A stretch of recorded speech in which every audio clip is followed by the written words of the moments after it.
तो मुझे लोग पूछते हैं कि पाकिस्तान और इंडिया का जो रिलेशनशिप है अभी हमेशा ही उतार चढ़ाव भरा रहा है। हम एक बहुत ही गहरे और बहुत ही दर्दनाक पार्टीशन से गुजरे हैं। हम पार्टीशन में करीबन 4.2 मिलियन के आसपास लोगों ने हमने खोया है। बहुत सारे लोगों का रेप हुआ है, बहुत सारे औरतों का रेप हुआ है, बहुत सारे लोग को मार दिया गया है, जला दिया गया है, दोनों साइड से ही, यहाँ से भी वहाँ से भी। तो एक बहुत ही दर्दनाक पार्टीशन हमने झेला है। उसके बाद हमने कश्मीर के ऊपर लड़ाई की है 1947 पे। उसके बाद 1971 को लड़ाई की है, 1965 को लड़ाई की है, 1999 को लड़ाई की है। और हमेशा जो सीमा पार से आतंकवादी घटनाएँ होती है भारत में, वो तो होती ही रहती है। तो ये रिश्ता इतना बिगड़ कैसे गया? जो देश जब स्वाधीन हुआ था तब जिन्ना से पूछा गया था कि भारत और पाकिस्तान के रिश्ते कैसे होंगे। तो जिन्ना ने बड़ी बेटुक अंदाज में बोला था कि यूएसए और कनाडा के जैसे रिश्ते हैं, एकदम भाई बहन की तरह, एकदम मतलब पड़ोसी की तरह, वैसे ही रिश्ते इंडिया और पाकिस्तान के भी होंगे। तो अगर आप देखेंगे पूरे साउथ एशिया में जो इंडियन सब कॉन्टिनेंट है उसमें इंडिया और पाकिस्तान से बड़ा कोई राष्ट्र नहीं है, कोई मुल्क नहीं है। बाकी सब जो कंट्रीज़ है, अफ़गानिस्तान बोल लीजिए, नेपाल बोल लीजिए, श्रीलंका बोल लीजिए, म्यांमार बोल लीजिए, बांग्लादेश बोल लीजिए, भूटान बोल लीजिए, मालदीव्स बोल लीजिए, सभी छोटे छोटे कंट्रीज़ हैं। और इन दोनों में लड़ाई हमेशा छिड़ी रहती है। पहली लड़ाई इस बारे में हुई थी कि पाकिस्तान के बनने के बारे में। आपको शायद पता भी होगा कि पाकिस्तान इस बेसिस पे बना था कि जिन्ना को पसंद नहीं था कि हिंदू मेजॉरिटी स्टेट में, उनको लगता था कि हिंदू मेजॉरिटी स्टेट में, जो कि अनडिवाइडेड इंडिया जेहेतु हिंदू मेजॉरिटी स्टेट का था, तो उनको लगता था कि मुस्लिम जो आबादी है अनडिवाइडेड इंडिया में वो माइनॉरिटी में आ जाएंगे, और जब माइनॉरिटी में आ जाएंगे तब उनका हर्ष बहुत ही ख़राब होगा। ये उनका धारणा था पाकिस्तान बनाने के लिए। इसलिए उनको लगता था कि जो नॉर्थ वेस्ट प्रोविंसेस है, कश्मीर बोल लीजिए, खैबर पख्तूनख्वा बोल लीजिए, पंजाब बोल लीजिए, सिंध, बलूचिस्तान, इन सब प्रांतों को मिलाकर, जो कि मुस्लिम मेजॉरिटी प्रांत है, उनको मिलाकर एक अलग से राष्ट्र का निर्माण किया जाए और उधर पूर्व में बंगाल का विभाजन करके राष्ट्र निर्माण किया जाए, जो कि मुस्लिम बहुल होगा, जहाँ पर मुस्लिम आबादी होगी, वहाँ हम अच्छे से रह पाएंगे। तो इससे दोनों का प्रॉब्लम सॉल्व हो जाएगा, ऐसा जिन्ना का मानना था। भारतीय जो कांग्रेस के जो नेता थे, जवाहरलाल नेहरू, सरदार वल्लभ भाई पटेल, गांधी जी, उनका मत था कि भारत जो है पार्टीशन में क्यों जाए। भारत जो है, इंडिया जो है, वो आज़ादी हमने एक साथ लड़ी, हमने यूरोपियंस, हमने ब्रिटिशर्स की लाठी एक साथ खाई, हमने जेल एक साथ गए, हम सभी कुछ जो आज़ादी में करना चाहिए लोगों को, वो सब हमने एक साथ किया। हमने हिंदू मुस्लिम ये नहीं देखा। खिलाफत और असहयोग मूवमेंट जब चल रहा था, खिलाफत तो खलीफा का जो पद है उसको बचाने के लिए खिलाफत आंदोलन चल रहा था इंडिया में। असहयोग आंदोलन भी गांधी जी के द्वारा चलाया गया। तो वो एक साथ चलाया गया। वो इसलिए नहीं चलाया गया कि चलो एक साथ कर लेते हैं तो ब्रिटिश को मुश्किल होगी, वो तो एक था।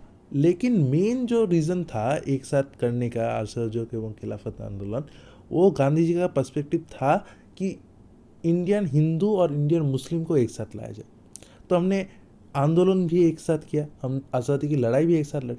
तो हम क्यों एक देश बन के नहीं रह सकते? ये गांधी जी का मेन पर्सपेक्टिव था, ये पूरे कांग्रेस का मेन पर्सपेक्टिव था। हालांकि अभी जो है लोग बोलते हैं कि गांधी जी ने ही बंटवारा किया था, नेहरू ने ही बंटवारा किया था, वो ठीक बात नहीं है। बल्कि नेहरू और गांधी जी सबसे ज़्यादा जो है बंटवारे के खिलाफ थे।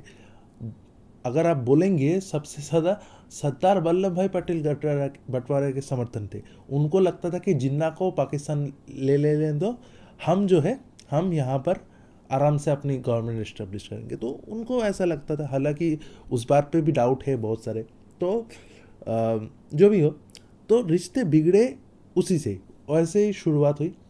फिर जो है जब इंडिया और पाकिस्तान आज़ाद हुआ 1947 को, उसके बाद ही कश्मीर पे जंग छिड़ गई, क्योंकि कश्मीर जो है हिंदू मेजोरिटी, माफ़ कीजिएगा, मुस्लिम मेजोरिटी स्टेट है, और उसके राजा जो है वो हिंदू है।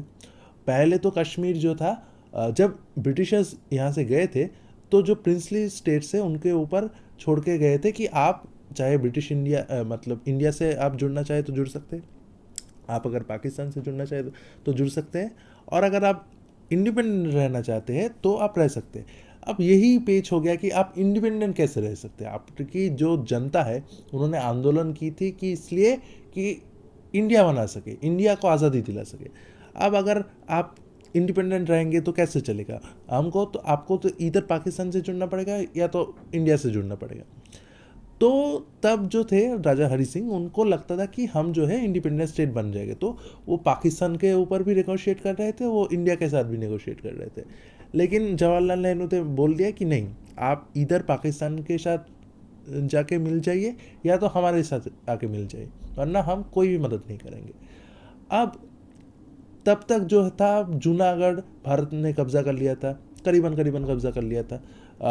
हैदराबाद भी करीबन भारत के कब्जे में चला गया था। भोपाल के राजा वो बोल रहे थे कि हम पाकिस्तान में जाकर मिलेंगे, फिर वो भी मान गए थे कि चलो ठीक है भारत में ही आ जाते हैं। फिर जो है जूनागढ़ हो गया, राजस्थान के कोई जोधपुर वाले इलाका के जो राजा थे वो भी चाहते थे कि पाकिस्तान में जा मिले, लेकिन तो वो भी धीरे धीरे भारत में आ गए। तो पाकिस्तान को लगने लगा कि भारत जो है धीरे धीरे उनका जो हक है वो मार रहा है, उनका जो इलाका है वो छीन रहा है।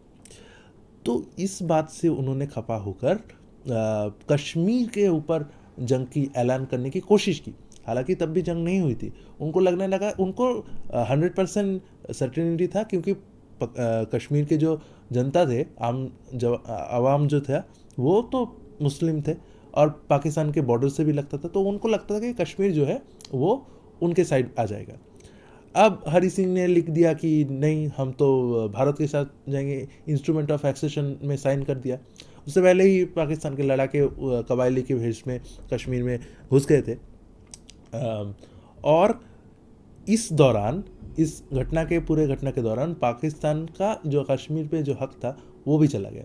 अब उन्होंने बनिहाल, वो गिलगित बाल्टिस्तान वो तो दखल कर लिया, वो तो पूरा कश्मीर जो पीओके ऑक्युपाइड कश्मीर है, पाक ऑक्युपाइड कश्मीर है, वो तो छीन लिया, लेकिन जो मेजॉरिटी ऑफ द कश्मीर है वो हमारे पास रह गया। अब कश्मीर इतना इम्पोर्टेंट क्यों है? आपको लगता होगा कि कश्मीर की जो आवाम है वो तो मुस्लिम है, इसलिए पाकिस्तान को इससे लगाव है। बिल्कुल नहीं। पाकिस्तान को कश्मीर से लगाव है सिर्फ इसलिए क्योंकि जो पाकिस्तान की जो मेन रिवर है, पाकिस्तान के मेन जो सोर्सेस है, जिससे उनका जो 90% जो एग्रीकल्चरल चीज़ों के लिए जो वाटर सप्लाई होता है वो इंडस रिवर से होता है, सिंध रिवर से होता है, और सिंध रिवर का जो फ्लो जाता है वो कश्मीर के थ्रू जाता है। तो कश्मीर पे जो कंट्रोल कर लेगा तो पाकिस्तान का पूरा जो वाटर सप्लाई है उस पर कंट्रोल कर लेगा। तो वो नहीं चाहता था, पाकिस्तान नहीं चाहता था कि भारत जो है उस इंडस पे कब्जा करे। तो इसलिए ही वो पाकिस्तान जो है कश्मीर को इंडिया से अलग करना चाहता था। उसमें कोई दिलचस्पी नहीं थी कि कश्मीर में मुस्लिम है या हिंदू हो। अगर वो हिंदू भी होता, हिंदू स्टेट भी होता, तब भी पाकिस्तान अटैक करता। तो जो कुछ भी हो, तो मेन वजह है कश्मीर। फिर से अब 1965 की वॉर ले लीजिए, वो फिर से जो है असफल एक कोशिश करने के लिए वो फिर से चढ़ गए, ऑपरेशन जिब्राल्टर चलाए, ऑपरेशन ग्लैंडसम चलाए अपने, और फिर से आयूब खान को हार मिली। आयूब खान तब के राष्ट्रपति थे पाकिस्तान का, और यहाँ के जो थे लाल बहादुर शास्त्री। 1971 का जो जंग था वो पूरा अलग था, वो था बांग्लादेश के लिए। वो एक सेपरेटिस्ट मूवमेंट था, बांग्लादेश में चल रहा था, मुक्ति योद्धा के लिए। आप बंगालियों को मुसलमान नहीं मानते थे, आप बंगालियों को ठीक तरह से ट्रीट नहीं करते, दोयम दर्जे का सिटीजन बना के रख दिए थे आप तब। जिससे भी आपने ऑपरेशन, शायद ऑपरेशन का नाम क्या था, सर्च लाइट, हाँ, ऑपरेशन सर्च लाइट आपने चलाई और बेगुनाह बंगालियों को आपने मारा, कत्लो गारत कर दिया। ढाका की सड़कों में लाश पे लाश बिछा दी, 2 मिलियन से भी ज़्यादा लोगों को आपने मारा। बहुत सारी औरतों का रेप हुआ, और रेफ्यूजी जो क्राइसिस था वो इंडिया तक पहुंच गया। रेफ्यूजी था वो भाग करके इंडिया आने लगे। पाकिस्तान के जो ईस्टर्न पाकिस्तान है उसके जो रेफ्यूजीज थे वो आसाम में चले गए, कुछ त्रिपुरा में घुस गए, बहुत सारे लोग वेस्ट बंगाल में घुस गए, कोलकाता में जो है झुग्गी झोपड़ियों में उनका एकदम मतलब आस्थाना बन गया। वहाँ पर एकदम मतलब हज़ारों लाखों करोड़ों के तादाद में उन्होंने मतलब आ गए थे। तो रिसोर्स का एक फैक्टर आ गया कि इतने लोगों को आप खाना कैसे देंगे। 2-4 हो गए तो ठीक है, लेकिन 1 करोड़ से भी ज़्यादा रेफ्यूजीज वहाँ पर आ गए थे। उसको खाना देना पड़ेगा, उनको ढंग का काम देना पड़ेगा, वो सब कौन देगा। तो वो एक क्राइसिस वाला सिचुएशन हो गया था। तब जो है इंदिरा गांधी ने सोचा कि इंदिरा गांधी ने बाद में फिर दूसरे देशों से साथ मदद करने की मतलब गुहार भी लगाई। अमेरिका गए, ब्रिटेन गए, और भी पश्चिमी जो देश थे, नाटो के देश थे, उनसे भी मदद करने की कोशिश की। हालांकि कोई मदद करने के लिए तैयार नहीं हुआ, इसलिए हमने ऑपरेशन किया और उस युद्ध जंग में 1971 की जंग में हमने पाकिस्तान को हराया। 1999 की लड़ाई जो थी वो कारगिल के लिए लड़ाई लड़ी गई थी। हालांकि 1971 के जंग के बाद ही उनका पता चल गया, पाकिस्तानी लोगों को पता चल गया कि जो इंडिया के साथ डायरेक्ट जंग में हम नहीं जीत सकते। तब के पाकिस्तानी के राष्ट्रपति थे माफ़ कीजिएगा ज़ियाउल हक, और वो जो थे वो मिलिट्री कू से आए थे। उन्होंने भुट्टो, जो बेनज़ीर भुट्टो के पिता थे, शाहनवाज उनका नाम था, जुल्फ़िकार अली भुट्टो को मार दिया और उनके तख्ता पलट करके वो पाकिस्तान के राष्ट्रपति बने।